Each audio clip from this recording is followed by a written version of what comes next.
प्रिय विद्यार्थियों, माध्यमिक शिक्षा परिषद उत्तर प्रदेश प्रयागराज द्वारा संचालित श्री गणेश इंटर कॉलेज कासगंज की ऑनलाइन कक्षाओं में आपका स्वागत है। आशा है आप घर पर स्वस्थ व आनंद से होंगे।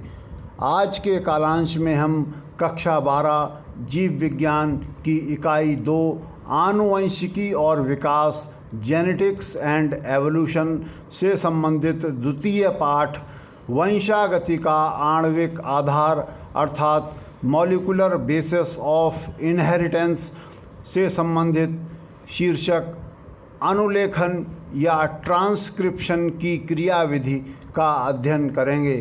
कल के कालांश में हमने ट्रांसक्रिप्शन क्या है, यह कहाँ और किस प्रकार होता है, इसके लिए किन किन सामग्री की आवश्यकता होती है तथा उससे संबंधित विभिन्न शब्दावलियों का अध्ययन किया था।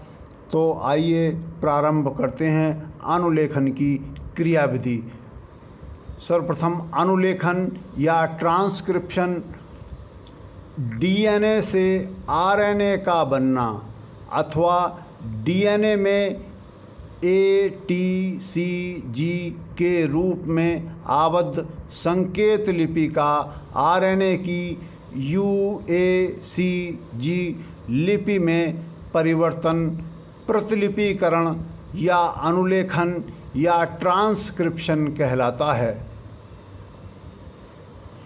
ट्रांसक्रिप्शन की क्रिया में डीएनए का केवल एक स्ट्रैंड अर्थात 3 प्राइम टू 5 प्राइम हेलिक्स ही भाग लेता है तथा इसी का अर्थात 3 प्राइम टू 5 प्राइम हेलिक्स के अनुसार ही आरएनए का निर्माण होता है।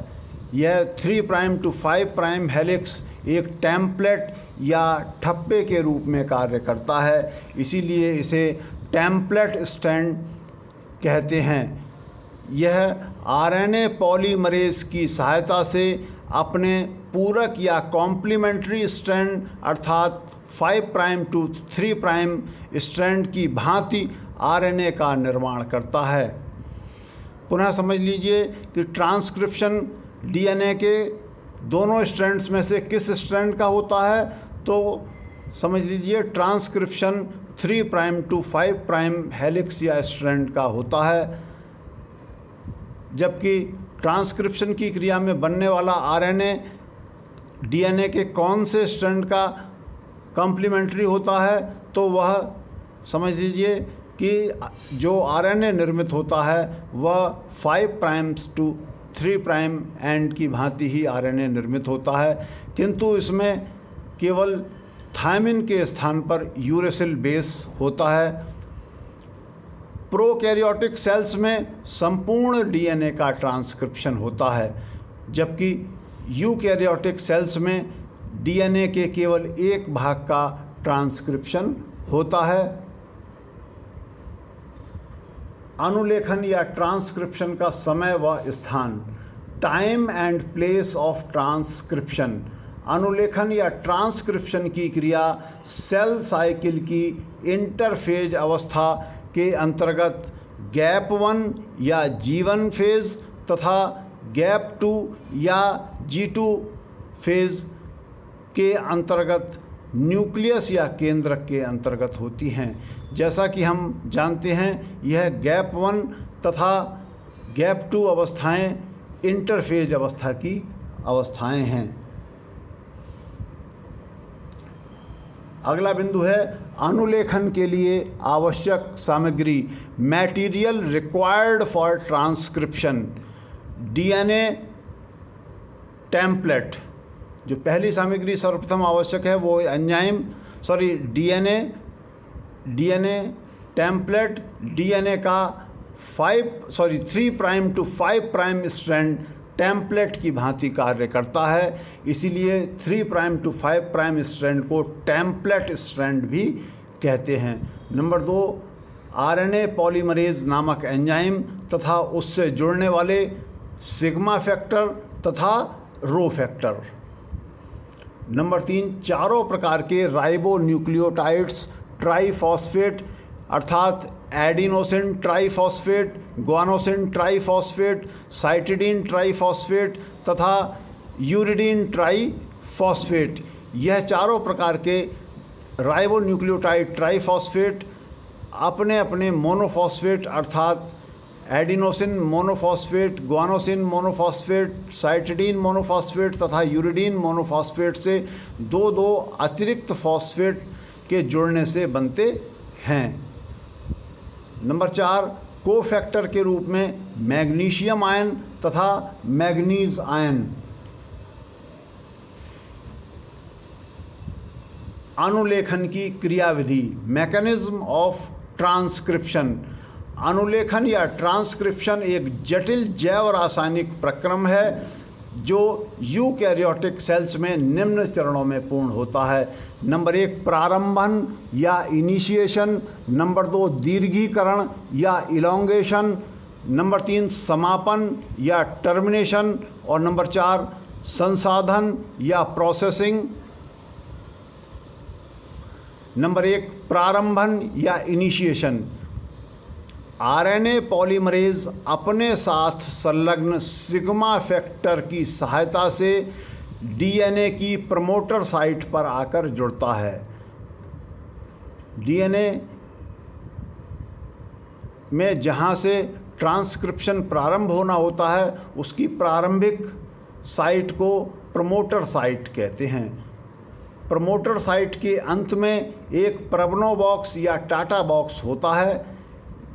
इस प्रवनो या टाटा बॉक्स पर ए डबल बॉन्ड टी अर्थात एडेनिन डबल बॉन्ड थायमिन की जोड़ियां अधिक होती हैं क्योंकि इन दोनों के मध्य 2 हाइड्रोजन बॉन्ड्स पाए जाते हैं। यह डीएनए डबल हेलिक्स के मध्य के हाइड्रोजन बॉन्ड्स को तोड़ देता है, अर्थात आरएनए पॉलीमरेज सिग्मा फैक्टर के साथ जुड़कर डीएनए की दोनों श्रृंखलाओं के मध्य स्थापित हो जाता है तथा डीएनए के दोनों हेलिक्स के मध्य के हाइड्रोजन बॉन्ड्स को तोड़ देता है। चूँकि एडेनिन तथा थायमिन के मध्य केवल 2 हाइड्रोजन बॉन्ड्स होते हैं, इसलिए इस स्थान पर इनको तोड़ना सुगम होता है। किंतु एक बार जब बॉन्ड टूट जाते हैं तो वह दोनों ही प्रकार के बॉन्ड्स को तोड़ सकता है, अर्थात एडेनिन डबल बॉन्ड थायमिन को भी तोड़ देता है और साइटोसिन डबल बॉन्ड और ट्रिपल बॉन्ड ग्वानिन को भी तोड़ देता है। इस प्रकार आरएनए पॉलीमरेज द्वारा डीएनए की दोनों श्रृंखलाएं एक दूसरे से पृथक कर दी जाती हैं। जैसा कि संलग्न चित्र में हम देख पा रहे हैं कि डीएनए की एक श्रृंखला 3 प्राइम टू 5 प्राइम स्ट्रैंड है, जबकि दूसरी श्रृंखला 5 प्राइम टू 3 प्राइम स्ट्रैंड है। इस डीएनए की प्रमोटर साइट पर आरएनए पॉलीमरेज सिग्मा फैक्टर के साथ मिलकर इन दोनों हेलिक्स के मध्य स्थापित हो जाता है तथा दोनों हेलिक्स के मध्य के हाइड्रोजन बॉन्ड तोड़ देता है।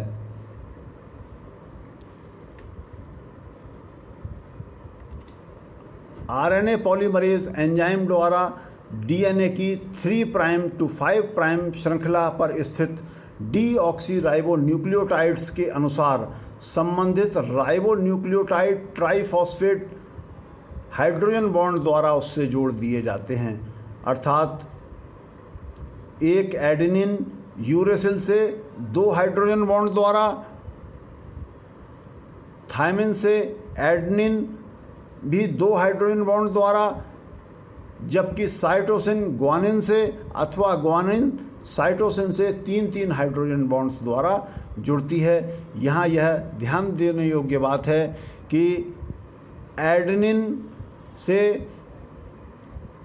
डीएनए की थायमिन के स्थान पर आरएनए की यूरेसिल आकर 2 हाइड्रोजन बॉन्ड्स द्वारा जुड़ती है, जबकि थायमिन से एडेनिन ही 2 हाइड्रोजन बॉन्ड्स द्वारा जुड़ती है। बाद में इन राइबोन्यूक्लियोटाइड्स के ट्राइफॉस्फेट के 2 फॉस्फेट ग्रुप पृथक हो जाते हैं, जिनसे प्राप्त ऊर्जा द्वारा राइबोन्यूक्लियोटाइड्स के मध्य फॉस्फोडाइएस्टर बॉन्ड बनते चलते हैं, जिससे आरएनए श्रृंखला का निर्माण प्रारंभ हो जाता है। पुनः देख लें, एक यह डीएनए स्ट्रैंड के या डीएनए श्रृंखला के दोनों हेलिक्स या दोनों स्ट्रैंड्स हैं। इनके मध्य आरएनए पॉलीमरेज अपने सिग्मा फैक्टर की सहायता से इन दोनों श्रृंखलाओं या हेलिक्स के मध्य स्थापित हो जाता है, जिससे इन दोनों श्रृंखलाओं के मध्य के हाइड्रोजन बॉन्ड टूट जाते हैं। अब 3 प्राइम टू 5 प्राइम चेन, जिसको कि हम नॉन कोडिंग स्ट्रैंड या टेम्पलेट स्ट्रैंड कहते हैं, के अनुसार राइबो न्यूक्लियोटाइड ट्राइफॉस्फेट आकर जुड़ते हैं, अर्थात एडेनिन से यूरेसिल, थायमिन से एडेनिन, साइटोसिन से ग्वानिन तथा ग्वानिन से साइटोसिन आकर जुड़ती है। और इस प्रकार जुड़ने से आरएनए श्रृंखला के निर्माण का प्रारंभ हो जाता है। यह लाल रंग से जो दिखाई जा रही है, यह आरएनए श्रृंखला इनिशिएशन के समय बनना प्रारंभ हो चुकी है। दूसरा बिंदु है दीर्घीकरण या इलोंगेशन। आरएनए पॉलीमरेज डीएनए की दोनों श्रृंखलाओं के मध्य के हाइड्रोजन बॉन्ड्स को तोड़ता चलता है, अर्थात आरएनए पॉलीमरेज डीएनए श्रृंखला पर आगे बढ़ता जाता है तथा 3 प्राइम टू 5 प्राइम श्रृंखला, जिसे नॉन कोडिंग या नॉनसेंस स्ट्रैंड भी कहते हैं, जो पहले मैं बता चुका हूँ कि ये 3 प्राइम टू 5 प्राइम चेन, इसको हम टेम्पलेट स्ट्रैंड कहते हैं। टेम्पलेट स्ट्रैंड इस संदर्भ में क्योंकि यह ठप्पे की भांति कार्य करती है। नॉन कोडिंग स्ट्रैंड इसलिए कह रहे हैं कि इसके अर्थात 3 प्राइम टू 5 प्राइम स्ट्रैंड के जो डीऑक्सीराइबो न्यूक्लियोटाइड्स हैं, वो किसी प्रोटीन संश्लेषण का संदेश नहीं रखते, इसलिए इसको नॉन कोडिंग स्ट्रैंड कहते हैं। और इसी प्रकार चूँकि इनका कोई सेंस नहीं निकलता, कोई कोडॉन इनसे नहीं बनता, इसलिए इनको नॉन सेंस कोडॉन भी कहते हैं। तो 3 प्राइम टू 5 प्राइम चेन पर उसके डीऑक्सीराइबो न्यूक्लियोटाइड्स के अनुसार राइबो न्यूक्लियोटाइड्स आकर जुड़ते चलते हैं। जुड़ने के बाद आरएनए पॉलीमरेज डीएनए चेन पर आगे की ओर बढ़ता है। आगे बढ़ने पर चूंकि डीएनए के दोनों हेलिक्स में डीऑक्सीराइबो न्यूक्लियोटाइड्स होते हैं, यह एक दूसरे के समरूप होने के कारण इनमें हाइड्रोजन बॉन्ड्स बनाने की प्रबलता होती है, इसलिए डीएनए के दोनों हेलिक्स के मध्य के डीऑक्सीराइबो न्यूक्लियोटाइड्स परस्पर पुनः हाइड्रोजन बॉन्ड बना लेते हैं, जिससे आरएनए श्रृंखला पृथक हो जाती है। जैसे ही आरएनए पॉलीमरेज डीएनए पर आगे बढ़ता है, डीएनए के दोनों स्ट्रैंड्स एक दूसरे से पुनः जुड़ जाते हैं तथा आरएनए पृथक होता चलता है। इस प्रकार आरएनए की श्रृंखला डीएनए से पृथक हो जाती है। समापन या टर्मिनेशन। आरएनए पॉलीमरेज के 3 प्राइम टू 5 प्राइम सिरे पर आगे बढ़ता हुआ टर्मिनेशन साइट पर पहुंचता है। यहाँ नाइट्रोजन बेस का एक विशेष पैलेंड्रोमिक सीक्वेंस होता है, जो उल्टा सीधा एक जैसे होता है, जैसे A T A T A T A, और उल्टा पढ़ेंगे तब भी A T A T A T A, अथवा सी जी सी जी सी जी सी, इसको उल्टा पढ़ने पर सी जी सी जी सी जी सी। यह उल्टा और सीधा एक समान अनुक्रम पैलेंड्रोमिक सीक्वेंस कहलाता है। इस पैलेंड्रोमिक सीक्वेंस पर पहुंचने पर आरएनए पॉलीमरेज से सिग्मा फैक्टर पृथक हो जाता है, किंतु एक अन्य रो फैक्टर आकर जुड़ जाता है। रो फैक्टर के जुड़ने पर आरएनए पॉलीमरेज डीएनए से पृथक हो जाता है। फलस्वरूप डीएनए के दोनों स्ट्रैंड्स एक दूसरे के साथ पुनः जुड़ जाते हैं तथा आरएनए पृथक हो जाता है। आरएनए पृथक होने की यह क्रिया टर्मिनेशन कहलाती है। बैक्टीरिया में इस प्रकार निर्मित mRNA सीधे ही प्रोटीन का निर्माण करने लगता है। चूँकि उसकी प्रोसेसिंग नहीं होती, बैक्टीरिया में न्यूक्लियोप्लाज्म तथा साइटोप्लाज्म का विभाजन नहीं होता, इसलिए उसमें mRNA निर्मित होते ही प्रोटीन संश्लेषण करने लगता है। जैसा कि संलग्न चित्र में हम देख पा रहे हैं कि एक DNA स्ट्रैंड से RNA पॉलीमरेज अपने प्रमोटर साइट के साथ संलग्न होकर उनके मध्य स्थापित हो जाता है, जिससे DNA के दोनों स्ट्रैंड्स एक दूसरे से पृथक हो जाते हैं, क्योंकि उनके हाइड्रोजन बॉन्ड्स टूट जाते हैं। हाइड्रोजन बॉन्ड्स टूटने के पश्चात RNA पॉलीमरेज द्वारा 3' to 5' स्ट्रैंड पर अर्थात टेम्पलेट स्ट्रैंड पर संबंधित राइबोन्यूक्लियोटाइड ट्राइफॉस्फेट आकर जुड़ते चलते हैं और RNA के निर्माण का प्रारंभ हो जाता है। जैसे ही यह RNA पॉलीमरेज DNA पर आगे बढ़ता है, पीछे के DNA स्ट्रैंड्स एक दूसरे के साथ पुनः हाइड्रोजन बॉन्ड द्वारा जुड़ जाते हैं तथा RNA पृथक हो जाता है। इस प्रकार RNA श्रृंखला का दीर्घीकरण या इलॉन्गेशन होता चलता है। जैसे ही यह RNA पॉलीमरेज किसी टर्मिनेटर साइट पर पहुंचता है, टर्मिनेटर साइट पर पहुंचने पर उसका सिग्मा फैक्टर RNA पॉलीमरेज से पृथक हो जाता है तथा एक अन्य रो फैक्टर आकर उससे जुड़ जाता है, जिससे RNA पॉलीमरेज DNA से पृथक हो जाता है और RNA जो है वो DNA से पृथक होकर अलग हो जाता है तथा अपना प्रोटीन संश्लेषण का कार्य करने लगता है। किंतु यूकैरियोटिक सेल्स में एक अगली प्रक्रिया भी होती है, जिसे RNA अणुओं का संसाधन या प्रोसेसिंग ऑफ RNA कहते हैं। यूकैरियोटिक सेल्स में ट्रांसक्रिप्शन द्वारा निर्मित mRNA पूर्ववर्ती या hnRNA हेट्रोजीनस न्यूक्लियर RNA कहलाता है। इसकी कैपिंग, स्प्लाइसिंग तथा पॉलीएडिनाइलेशन द्वारा वास्तविक mRNA का निर्माण होता है। जैसा कि हम संलग्न चित्र में देख पा रहे हैं कि यूकैरियोटिक सेल्स में जो RNA बनता है उसमें एक्सॉन्स तथा इंट्रॉन्स खंड पाए जाते हैं। यह एक्सॉन, जैसा कि हम जान चुके हैं, वे खंड होते हैं जिनमें प्रोटीन संश्लेषण का संदेश होता है, जबकि इंट्रॉन्स जो ऑरेंज कलर से दिखाए गए हैं वे mRNA के वे खंड हैं जिनमें प्रोटीन संश्लेषण का कोई संदेश नहीं होता। एक हेट्रोजीनस न्यूक्लियर RNA में एक्सॉन्स, इंट्रॉन्स यह एक के बाद एक क्रमागत रूप में पाए जाते हैं। इस hnRNA की सर्वप्रथम कैपिंग होती है।